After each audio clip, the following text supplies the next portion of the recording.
Estamos viviendo el ascenso de movimientos fascistas en el mundo en el siglo XXI. Esto a propósito de la renuncia del profesor Jason Stein de la Universidad de Yale en Estados Unidos, quien el 6 de abril sale del país denunciando el ataque a las instituciones democráticas y justamente la pérdida del Estado Social de Derecho en los Estados Unidos después de la posición de Donald Trump, comentando que Estados Unidos ya es un régimen fascista. El profesor Steinlein es un experto en fascismo. Justamente sus padres salieron de la Europa invadida por el nazismo en mitad del siglo XX y en el año 2018 escribió el libro Cómo funciona el fascismo. Y describe el fascismo como un movimiento e ideología basado y soportado en el poder, el machismo, la dominación y el hipernacionalismo. A esta definición le podríamos agregar las características que Umberto Eco describe en su ensayo 14 características del fascismo, escrito en 1995, donde se resalta el miedo a la diferencia, el culto a la tradición y la apelación a la frustración social. Una obsesión por la identidad nacional, la transferencia de la culpa y la creación de los enemigos internos. Una guerra permanente, un desprecio por la democracia y un rechazo al pensamiento crítico. Y que se ubica en un periodo de tiempo de entreguerras en Europa, 1918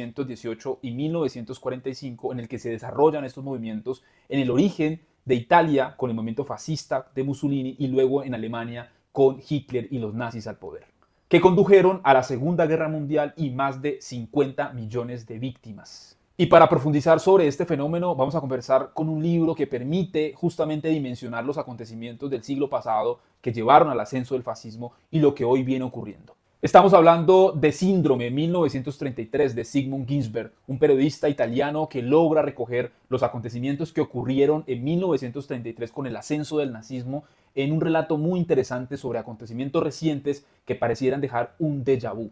Este libro fue publicado en el año 2019 con una sexta edición en el año 2024, por lo que no vamos a encontrar los acontecimientos de este año justamente que vienen ocurriendo en los Estados Unidos.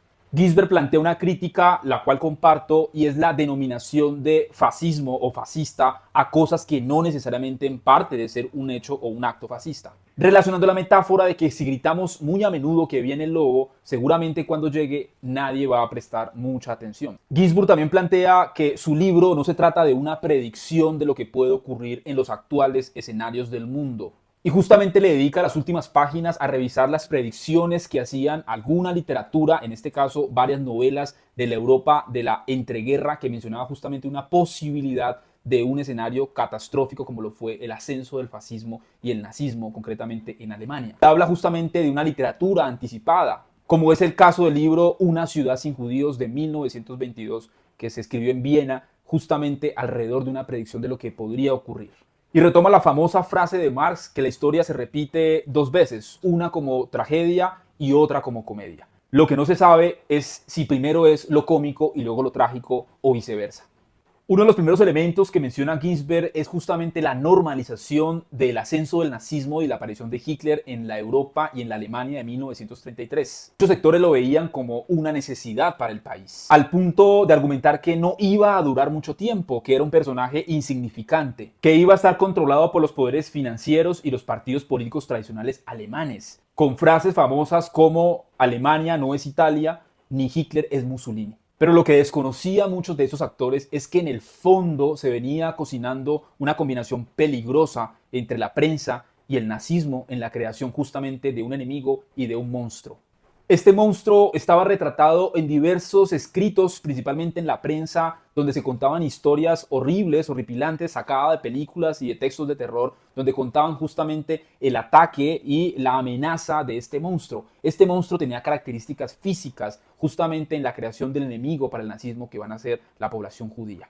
Luego Ginsberg presenta cómo el nazismo se toma a la prensa y de alguna u otra forma la prensa juega un papel clave en mostrarle al mundo que el nazismo no era un peligro y que hacia afuera la Alemania nazi era un país ejemplar.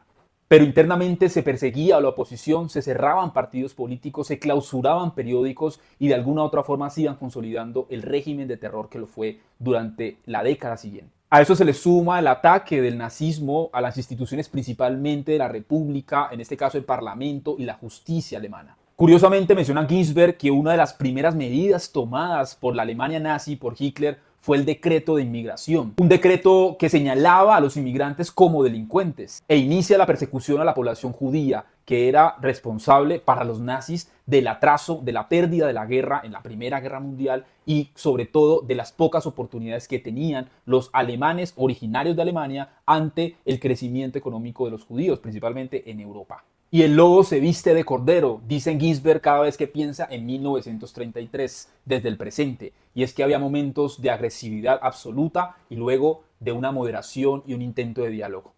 Al punto de mostrar a Hitler como un hombre de paz, que iba a pagar sus deudas después de la Primera Guerra Mundial y no se iba a retirar de la conferencia de desarme.